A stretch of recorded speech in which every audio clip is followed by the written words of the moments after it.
time to copyright infringement. I'm Richard. I am Karl, and this is Deep Space and Dragons, where we talk about nerdy stuff.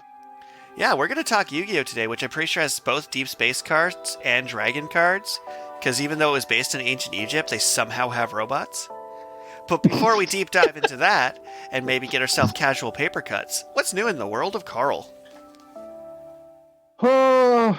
I mean, not a whole lot. I guess my work schedule shifted up a bit, which is kind of nice. Gives me more evenings free for doing things like this. Where most of my shifts were closing shifts before, which are closing every single day is kind of like tiring. Humans are not nocturnal. We are not. We have destroyed your circadian rhythms for the purposes of our corporate overlords. And it won't be long before they replace the sun with a permanent taupe-colored dome to trick us into working longer. Well, I don't live that far north, so it's like I never have to experience the permanent sunlight or permanent darkness. I mean, you do have to experience permanent darkness, but that's more emotional and for you and your therapist to work out. Well, all I'm saying is that there are no times of the year where there is no sunrise. Unlike in the Northwest Territories, I think you don't have to go that much further north to have several months where you have to buy vitamin supplements to get what you normally get from the sun. Yeah, I literally tell people just don't go to Saskatchewan ever for any reason. The only way to win is to not play. It's a Kobobi Marashu kind of... I said that wrong. Kobobi Maru? Unwinnable test.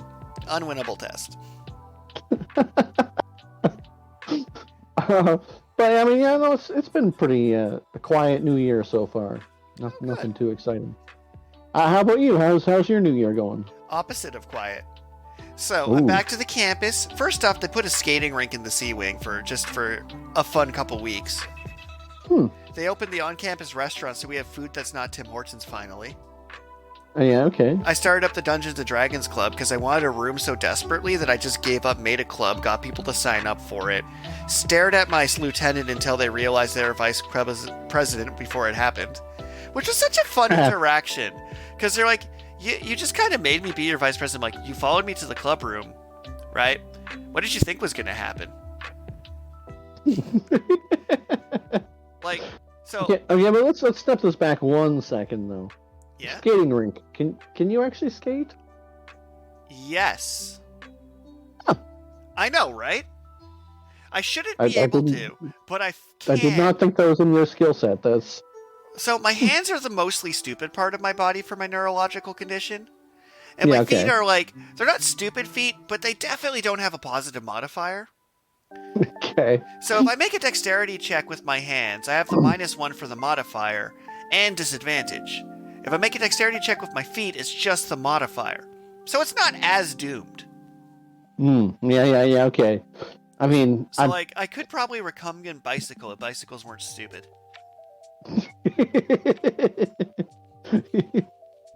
Well, recumbent bicycle, I've never actually ridden one, but I've always kind of wanted one.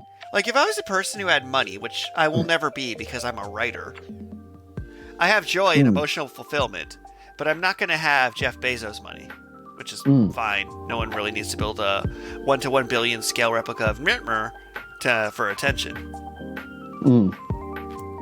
But I digress. So, campus reopening, new vendors, the combination of work, promotion at work, wicked good classes, my writing addiction.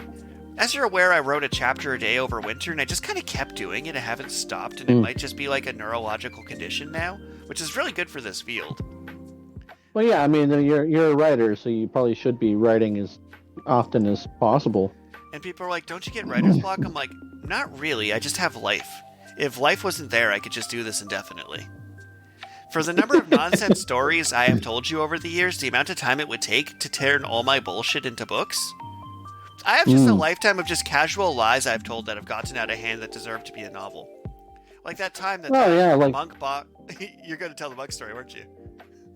No, I was going to tell the story about the time that monk punched you in the chakra and then you had to call in sick for work. I was going to tell the same story, yes!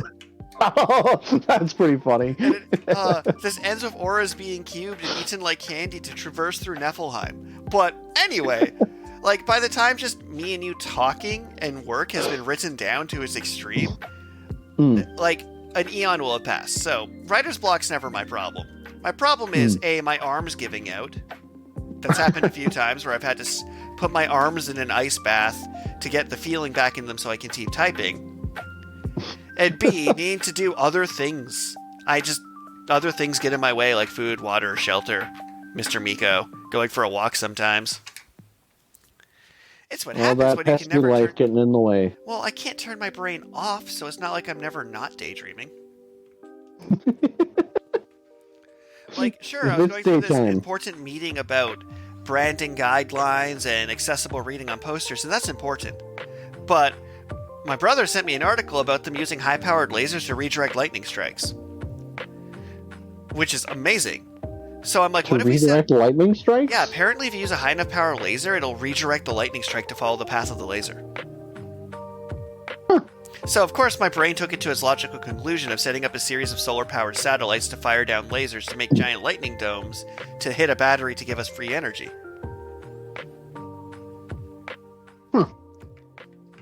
And I mean, it makes sense, but it's like, wow. It might not be possible, but that book would be interesting. It'd be like Thor's Hammer, the Office comedy.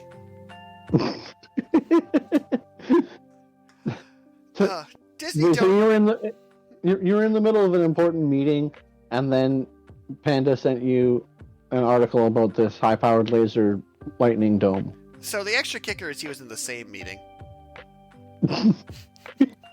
Just to like finish that story. But yeah, good times all around. That's pretty funny. Oh yeah.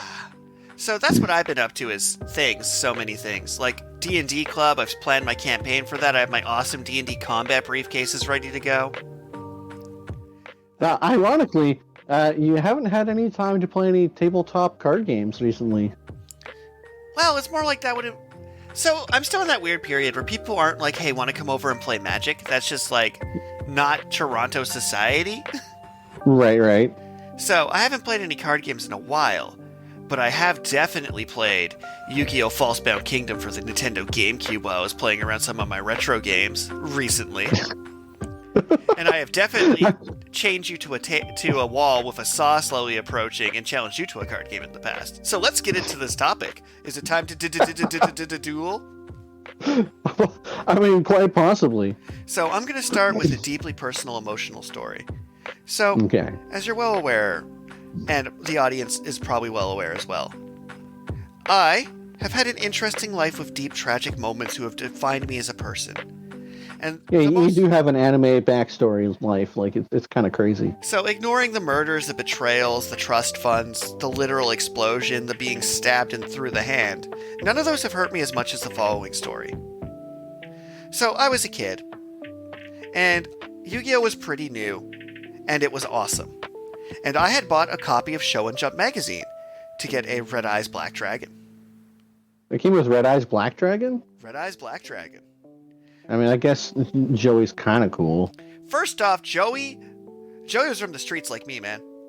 Some people empathize to Kaiba with the struggles of being the privileged class. Some people empathize with Yugi with the I just want friends. Nah, Joey was from the streets of Brooklyn inexplicably, and I related. He was also kind of a doof. I also related. So I was Team Joey Wheeler. I was ride or die. Oh, what a fool I was. So, I acquire this Red Eyes Black Dragon, and my brother's friend steals it, puts it on a dartboard, and starts throwing darts at my Red Eyes Black Dragon. Oh. And after that moment, the darkness formed in me, and I've become who I am today, having never recovered the trauma of someone stealing my trading card and throwing darts at it. Wow. I will never recover from that trauma. That lives with me now. I don't have any sort of sad card game related story like that. Most of it's great. I had a 1-to-1 scale summon skull cardboard standee I won at a tournament. I kept that with me way too long. The fact it's not in this apartment now is just misfortune. The thing about Yu-Gi-Oh cards. So, when Yu-Gi-Oh was big, we jumped on the ship, and then they got to Yu-Gi-Oh! GX, and everyone jumped off ship towards Magic the Gathering because it was more serious. It's true, though. Yu-Gi-Oh! Went super downhill game mechanic-wise around GX. Because they didn't actually, like, power scale their game in any way, shape, or form. But relatively recently, like 2-3 years ago, when they re-released Yu-Gi-Oh! Duel Links on the phone, which had like Gen 1 cards, but they redesigned the game to be faster, lower life points, 3 zones, put in all the retro cards, put in leaders with leader effects. That was the best form of that game. And I was playing a heck of it when I was supposed to be making twice baked potatoes at work. I played some hella Yu-Gi-Oh! But then it caught up to GX and I quit that as well, which is hilarious. Because it turns out as an adult, it wasn't about being cool. It was about GX just being less cool, fun of a game. It wasn't nostalgia. It happened to me twice.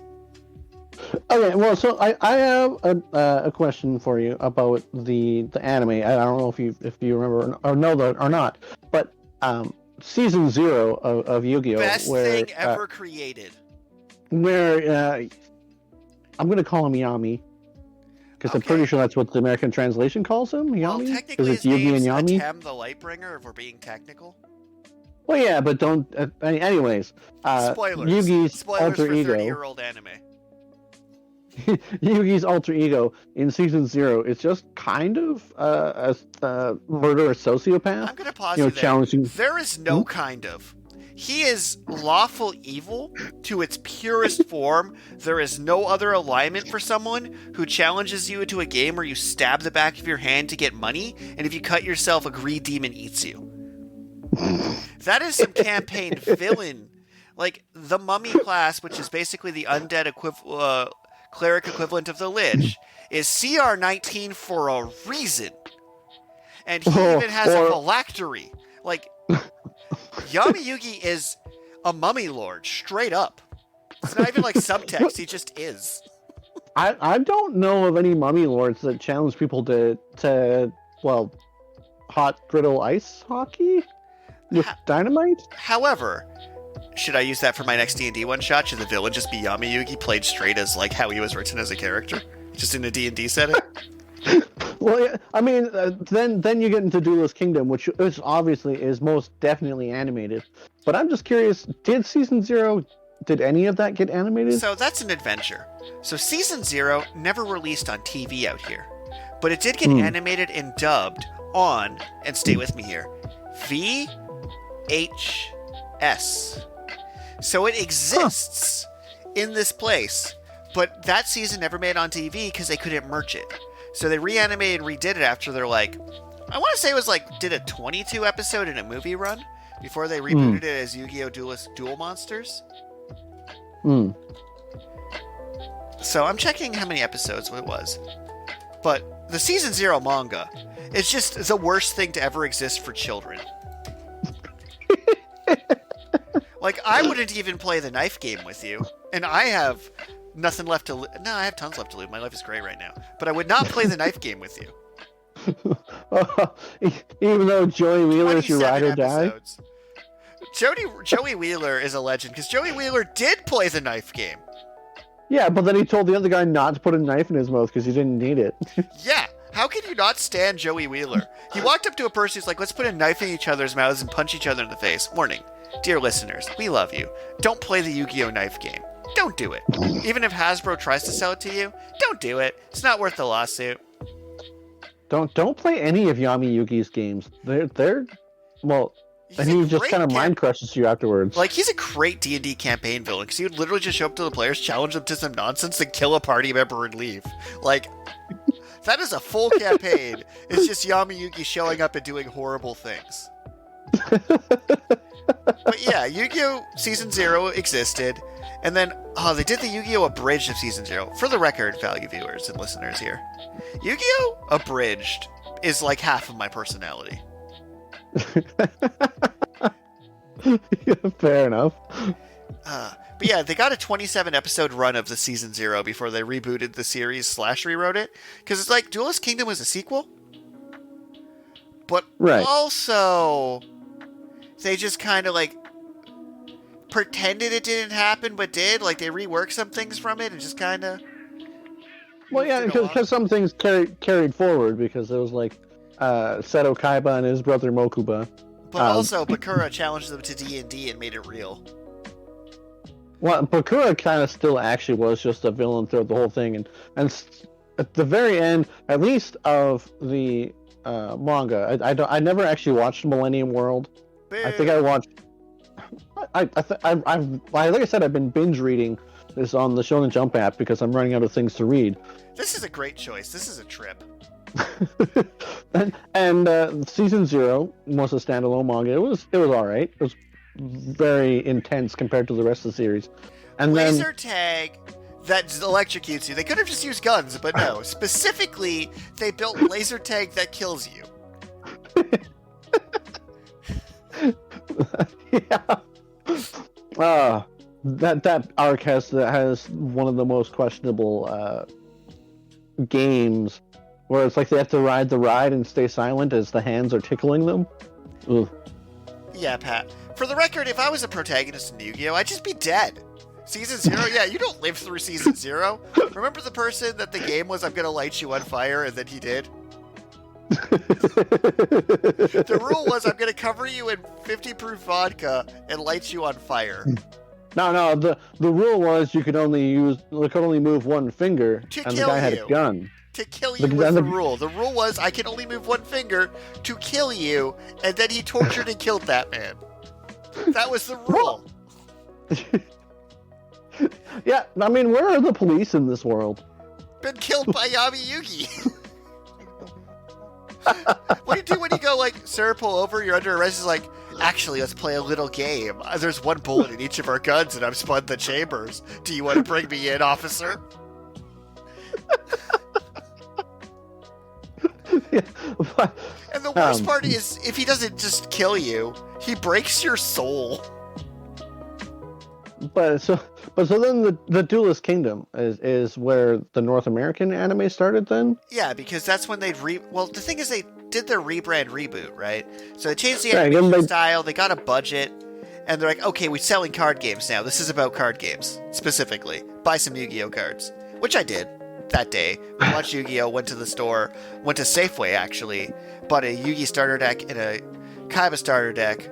Then my brother traded for 2 more Blue Eyes White Dragons so he could go Lord of D, Flute of Dragon, summoning 3 Blue Eyes White Dragons, rah rah rah.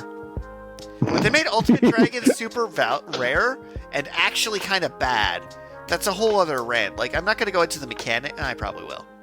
But why would you discard 2 cards and play a spell for 1500 power when Megamorph exists, which just doubles your power? Ugh. Bad game design. Bad. Okay, but so reading through the series, one of the things that struck me the most, though, is at least in Duelist Kingdom, for sure, they had a whole lot of absolutely zany card interactions. Oh yeah, there was no rules. We've tried. Remember when we tried to figure out how 5-dragon chess worked?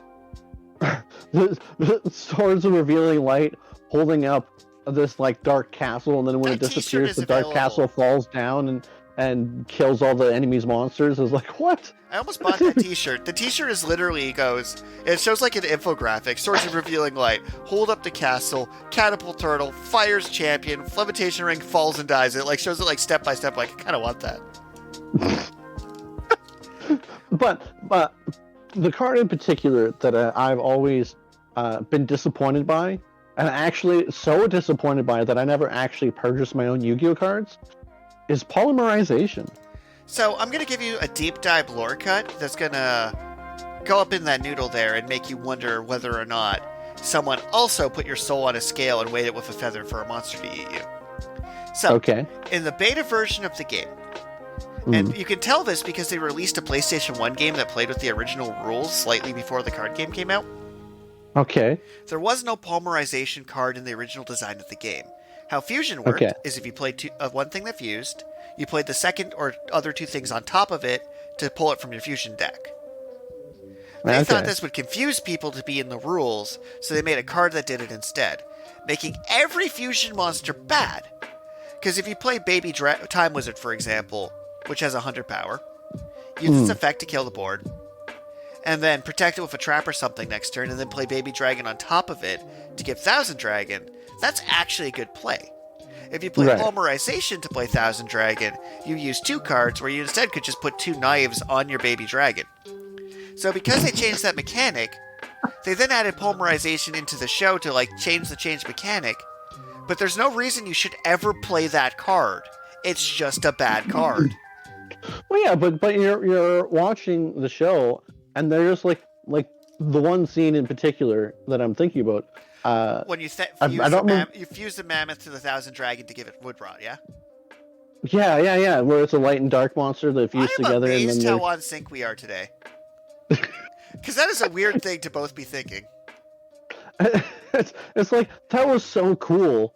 I mean, but it's so unimaginably complex, the amount of interactions that you have to know. Like, it's no wonder all the characters are actually just genuinely surprised by the other players' plays, but...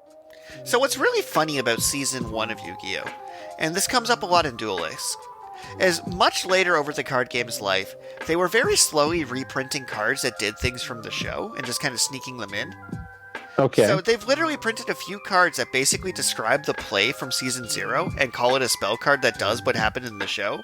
So there's one that literally is Destroy the Moon, which when you change your rock-type monster from defense to attack, destroy a field card and destroy all water monsters. So like they retroactively printed a card that did the thing, because the thing's impossible. I think they literally made Polymerization Fusion Arrow, which literally lets you sacrifice a zombie-type creature to power down a creature by X amount per turn. Because they printed the thing, because the rules is written that would never work. You're like, you know what would be funny?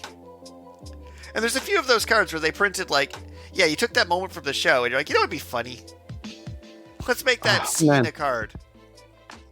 But so much of Yu-Gi-Oh! Like, they say that they're great duelists, but it's like, at least in Duelist Kingdom and Battle City? Battle City, that's what it is. Duelist Kingdom and Battle City. They make a whole bunch of play mistakes every single turn, and then it's basically just like luck of the draw, and they're like, heart of the cards, and they draw the card they need. Well, but like, to be fair, this is the worst hot take I'm going to give you, probably all episode. So they didn't animate text on those cards. Pause with you for a moment. Right. What if Yu-Gi-Oh was a game that was played that you just had to know what all the cards did? And that was like the reason these guys are playing this game is they have a power number and an orange card, and they tell you what it does, and if it's legit, it happens. That'd be amazing. So you can never going back to the Destroy the Moon example, like those, they played the moon to make the tides higher, and so then when they destroyed the moon, it stranded all of his water monsters on the land, and then he could just kill them all. It's like, like, that's what kind of zany interaction, like, that's so hyper specific, right? And like I said, they printed Destroy the Moon to do exactly that because the bit is so good. But like, it's a weird paradox though, right? So Season 1, that Yu-Gi-Oh card game was actually unplayable as a real person, right? Like, their rules, like someone hacked a computer to lower its attack points. That's a scene that happened in the Kaiba Cave. You didn't hack the game to cheat. Somehow hacking this hologram was to just lower its attack points. And like, there is just like sheer nonsense going on in that game. Just the interactions were whatever they felt like. This pumpkin powers your guys like, well, I'm made of armor, so the pumpkin can't infest me. Right. You get to Yu-Gi-Oh! GX, and at that point the cards are as written, right? The card game and the show have pretty much matched up at this point. Yu-Gi-Oh! GX was almost less compelling because they were just playing Yu-Gi-Oh! Well, I mean, I'm in the process of reading Yu-Gi-Oh! GX. I don't actually know entirely what happens in the show, but they lost a lot of their viewership, is what happened. And that's the main thing is Yu-Gi-Oh! The card game didn't work. They wrote a manga about a card game without coming up with the rules of a card game. Which is like, man, that's like you asking AI to write you a card game, and then it wrote you a story about the card game with no rules for the card game. But the nonsense is kind of what made it good in a way. Like, right, because it's kind of similar to like JoJo's Bizarre Adventure, where the stands are just complete like malarkey. Hey, there is no reason you can't fight someone from turning you inside out by switching your body into a Mobius strip. No one has proven you can't do that. So many shenanigans, and just very strange interactions that just like, and this interaction that has never been foreshadowed at all anywhere else in the show suddenly causes something terrible to happen for you. Could you imagine being, though, you're the card designer and your job is to read the new chapter of Yu-Gi-Oh! And try and make the cards that happened in it exist? But I will say, like, so Battle City, when they get to Battle City, Kaiba's like, you're going to play the Battle City rules, which are much closer to the actual Yu-Gi-Oh! Rules. Right, because, so, Season 0, he plays Duel Monsters against Kaiba, and apparently that was beginner mode, because in Duelist Kingdom, I guess the fields are normal mode, and then Kaiba shows up with his dual disc, and they're in expert mode, and then by Battle City, now they're playing in super expert mode, like explicitly. That's the language they use. The language they use. The Battle City is super expert mode. Which is funny because it was a world tournament to begin with, so how is it getting more expert each time? Well, but with each level of difficulty, it does get closer and closer to feeling like it's actually Yu-Gi-Oh! As the cards are printed. Because I've never owned my own cards, but I have played the game. I've read some of the cards. I've looked at them. Man, and the it's, Yu-Gi-Oh! I'm interested in these types of things. So. Well, here's some interesting random Yu-Gi-Oh! Trivia because I can. First off, there exists a Yu-Gi-Oh! PS2 game. It is called Yu-Gi-Oh! War of the Roses. Okay. So first off, they switched it to be a hybrid of Yu-Gi-Oh! Cards and Fire Emblem for the gameplay.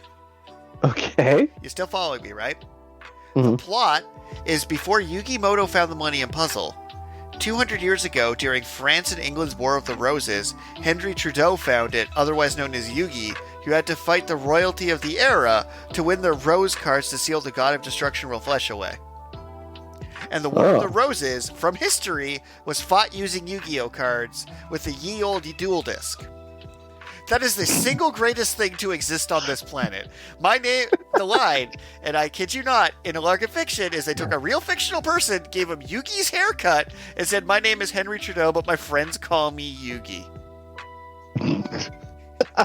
This is an amazing... They had a mechanic, too, where if you're losing the game, the deck would glow almighty and you'd top deck the perfect card sometimes. So, like, it was a fantastic creation.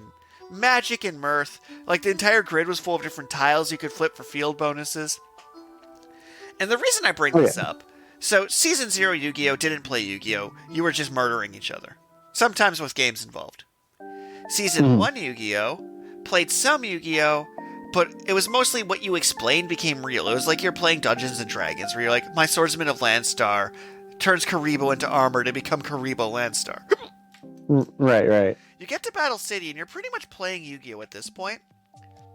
So they up the drama with lunacy. So it's like, okay, we're going to play a card game, but we're on a glass ceiling with bombs under it. Okay, we're going to play Yu-Gi-Oh! But there's saws approaching. Oh, we're going to play Yu-Gi-Oh! But I cheat because I have someone on a nearby rooftop with binoculars telling me the card's in your hand. So they decide to lean into the aspect of, let's just, like, if we're going to play the actual card game, let's make the setting ridiculous where everyone involved is cheating in weird and colorful ways. Right. You get to some filler arcs of the motorcycle card game bikes in the middle of the Then you get to some more filler of some tournament. But then he goes back to Egypt and you're like, nah, we're pretty much at season 0 rules. He's just summoning monsters from So tablets to murder each other again. Card games and motorcycles was a side story between the Battle City and Millennium World? Yeah. So the thing about Yu-Gi-Oh! Is the idea, the flair, the overdramatic, that was what made it good, not the card games. So when you get to GX where we're at a card game academy and we just play card games, it's like, no one's dying here. There is no risk of death. What do you mean? Oh, come on. I mean, sure, I'm already halfway through, but they started playing shadow games. Yeah, but shadow games are becoming a shadow. That is like him being forced with the studio to compromise. I remember Joey and Yugi. Joey was mind controlled with a magic scepter chained to an anchor. Yugi was also chained to an anchor, and he had to force a draw to unlock the key so they wouldn't drown. But as they were drowning, his blind sister ripped off her bandages to see for the first time to dive in and save them. That's storytelling, and the cards don't even matter. And that's why, like, honestly, season 1 and 2 are like probably the best ones. Is the cards didn't matter. They were an excuse for dramatic shenanigans. Yeah, that's true. So, like, when I, like, play Yu-Gi-Oh, as it were, it's one of those things like, man, the Yu-Gi-Oh video games that just didn't care are, like, the best way to play Yu-Gi-Oh. Because the actual card game stupidly turned into a card game. And, like, there's, like, weird, like, pendulum summon, effects, synchro nonsense, and, like, this isn't me being okay boomer, there's no imagination here. Sometimes less is more. Like, when you're playing Yu-Gi-Oh at 2 in the morning, it's mostly so you can monologue at each other. But we're getting late into the episode, so I'm just going to tell you my top 5 Seto Kaiba moments. Okay. Seto Kaiba moment number 5. When he beats up a bodyguard with a judo throw, pulls a chain on the ground, and goes to a secret underground hacker bunker. Okay. Kaiba moment number 4. When he flies in on his Blue Eyes White Dragon jet, a fully functional plane shaped like a dragon, which is not aerodynamic or necessary, and he got a pilot's license, so he could sit at the head of the dragon and fly around. Awesome Okay. Kaiba moment number 3. When he whips a trading card with such force and such velocity, it stabs through the back of a person's hand, so they drop a detonator, so the person being held up by a crane is released. Seto Kaiba moment number 2. When he's dueling Yugi, climbs to the edge of a cliff and says, "If you make your attack, it will murder me. You're not badass enough for this card game, are you?" Okay. Just one step back here. Are we going to tell our audience not to threaten suicide over card games? No. So they in the show and in the manga, they say solid holograms, which does imply that the holograms could in fact create enough force to like knock Kaiba off the cliff, off the ledge. But they had to. I don't know if it's the dub or if it was censored in the original as well. But like, Kaiba wasn't going to die from the monsters. He was literally going to just jump off the cliff if he lost the game. He said Kaiba. But the dub version's like, if you make your attack, I'm going to jump off a cliff because my brother's in danger and I'm going to do what I need to do. Well, in the dub version, they're like, if you make your attack, the shockwave will knock me off this cliff. And I was like, what? That's so dumb. They're holograms. But anyways, what is Seto Kaiba moment number 1? So this didn't make it in the English dub, but I do have a gif of it I'll send you later. Someone pulls a gun on Seto Kaiba to his head, pulls the trigger. Seto Kaiba takes a Lancaster elf, slides it between the hammer and the gun to block the shot before elbowing the person in the throat. Yeah, well, that's because the pilots were flying in circles instead of taking him to the Duelist Kingdom. He because everybody was working for Maximilian. From shooting by shoving a trading card between the hammer and the pin before it clicked. Yeah, Seto Kaiba is kind of. I'm going to make Seto Kaiba a wizard in D&D where his spellcasting focuses trading cards and just be a happy person.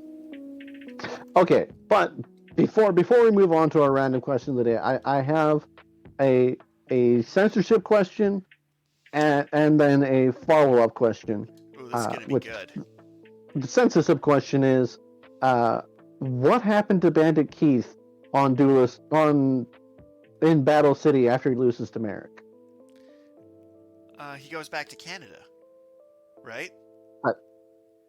That's what happened in the anime? I actually don't recall. I assumed he just kind of phased off. They kind of left him in a burning building. Huh. Like, I don't think anyone went in to save him. Like, he didn't die on stream. Because in the original manga, Merrick's Shadow Game punishment turns his hand into a gun and makes himself shoot himself in the head. So it didn't quite get there, but they did kind of leave him chained up in a burning building. Okay. But so then, follow-up question. One of the side stories where Taya gets kidnapped because she's going to be a vessel to revive Maximilian Pegasus? Sure. Wait, what? Sure. Hey, oh, you did? Okay.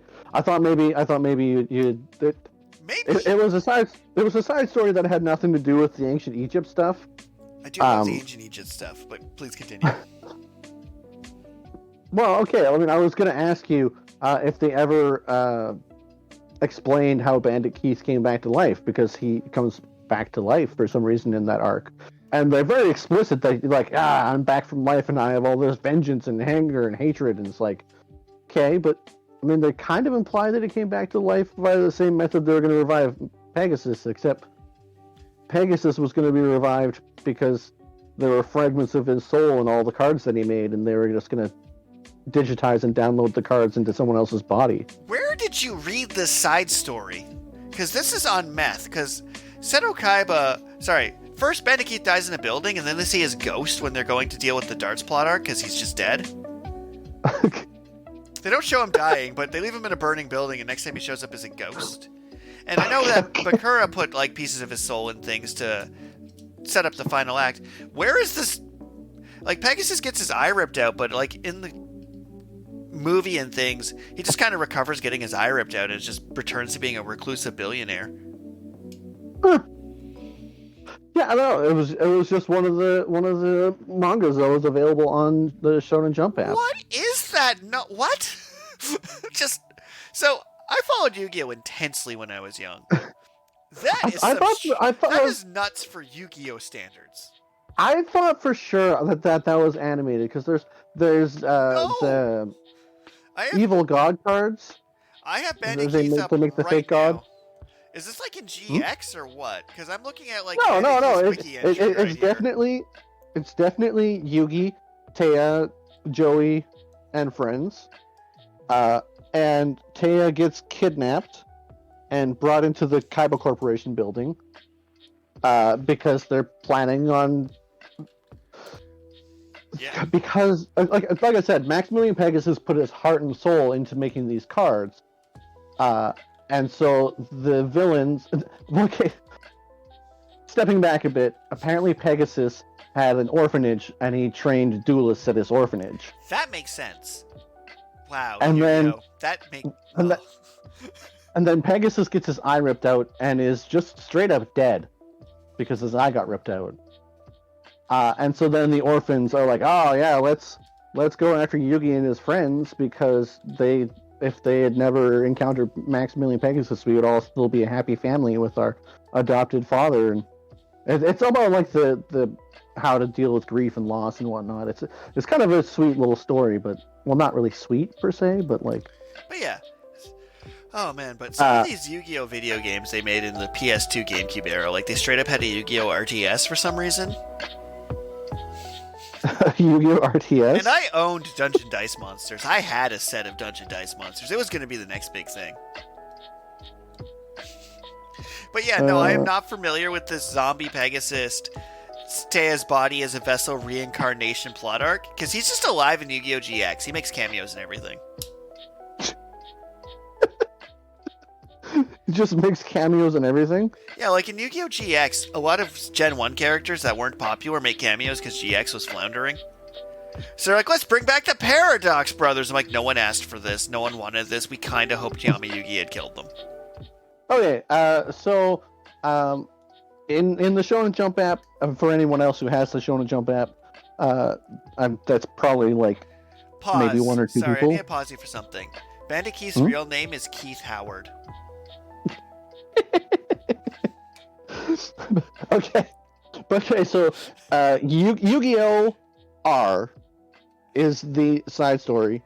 It only has 44 chapters, and Bandit Kieth is resurrected to help get vengeance on Yugi and his friends, because the orphans feel that Yugi and his friends are responsible for Pegasus' death.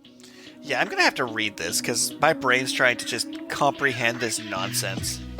wow, they're based off the super expert rules. And I'm like, yep, you weren't nonsensing. That's how Yu-Gi-Oh worked. It was rules, expert rules, super expert rules. Yep, that's how you're doing it. This is what we're doing, huh? Yeah.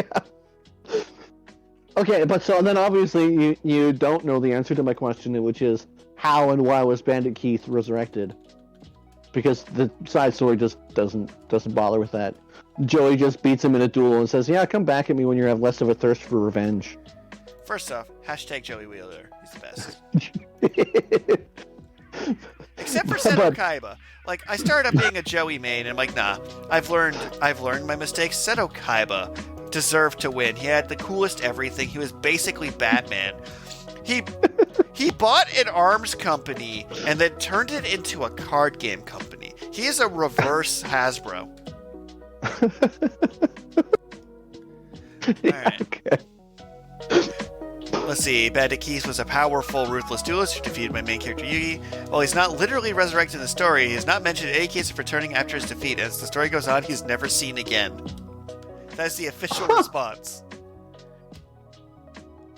Yeah, no, he was straight up resurrected for this Yu-Gi-Oh! R. Which means he was straight up killed, then resurrected. Well, yeah, because his hand literally turned into a gun and he shot himself. Which, I mean, he had kind of coming. Yeah, he keeps trying to cheat. Well, it's like he went to set Maximilian Pegasus' private death island, pulled a gun on someone with. He's like, "You're cheating with your magic powers, and your solutions to." He pulled a gun on a wizard. Don't pull guns on people, and especially not on wizards. Actually, Pegasus was probably more a warlock. Not sure. Yeah, I think he was a warlock, Path of the Egyptian Gods domain, like, Pact of... Because he made a warlock pact to paint trading cards to bring them to life. Like, I'm pretty sure he was a warlock. Yeah, probably. And Yugi Moto is 100% a warlock. He's literally a Jin warlock. He has the urn with the spirit in it and everything. It's a whole thing. And Joey's just a Brooklyn. Yeah, he just learns how to be a great duelist from Yugi, who just flies blindly by the seat of his pants. You know what's not fair? Just tapping out and letting my brother play my card games, and that was Yugi's entire strat through the show. Alright, so shall I transition to our random action of the week? Yeah, I mean, I think you've stated all my curiosity for the things that you apparently know the answers to, so... Yu-Gi-Oh's great. By great, I mean a trash fire. But much like my love of JoJo's, sometimes I just like to watch the trash fire. Alright, I'm just pulling up our random question of the week. So here's a not random question of the week, but just a random question from me to you. What is your favorite Yu-Gi-Oh card? What is my favorite Yu-Gi-Oh card?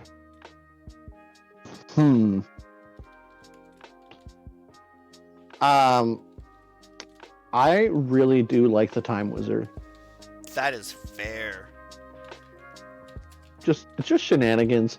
Oh, what's that? Your board ages by 1,000 years, so they all die because they don't have a long enough lifespan? That's just peak Yu-Gi-Oh design right there.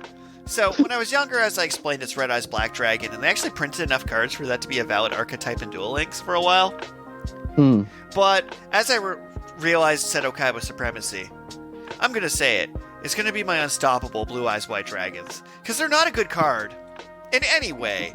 But they printed like 5,000 things to be like, this is just bad. I'm gonna sacrifice 3 cards for a slightly stronger one. Let's print an entire 60-card deck that's just, let's play Blue Eyes Ultimate Dragon. But bonus points to XYZ Dragon Cannon Catapult. Alright, here's our random question. If you could have any superpower, but you had to give up something in exchange, what would you choose and what would you give up? Ooh. Well, I mean, if I could have the power of flight, but I give up my legs, I think that's a fair trade. I'll allow it. I want the power of being able to be fully rested after 6 hours sleep, and I'm going to give up the most precious thing to me in the universe, coffee.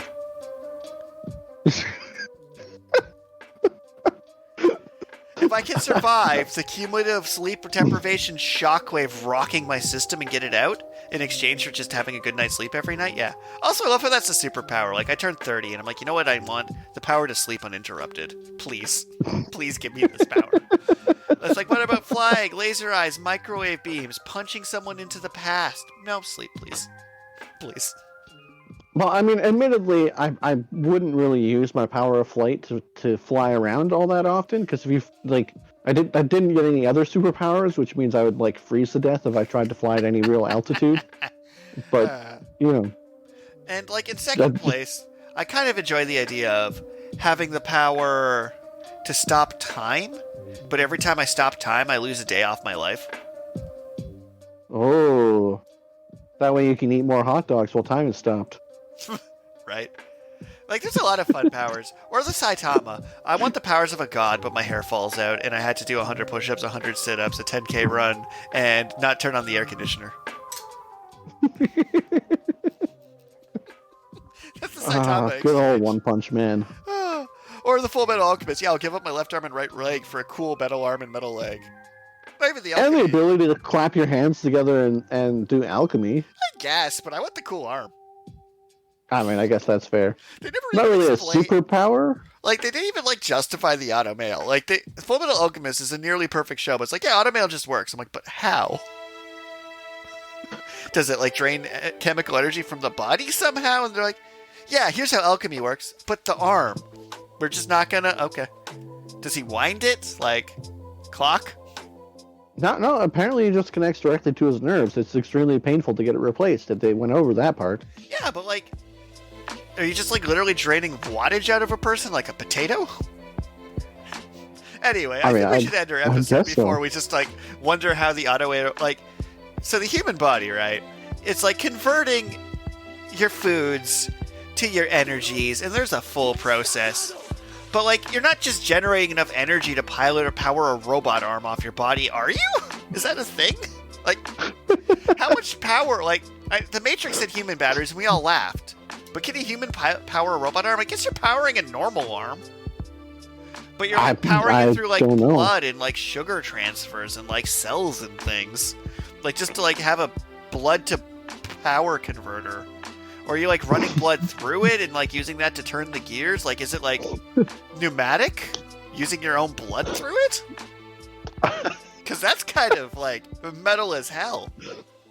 I'm pretty sure the lore as written is just it's connected directly to the nerves. So whatever electrical impulses are being sent along his nerves are assumably what's powering the arm. I'll allow it.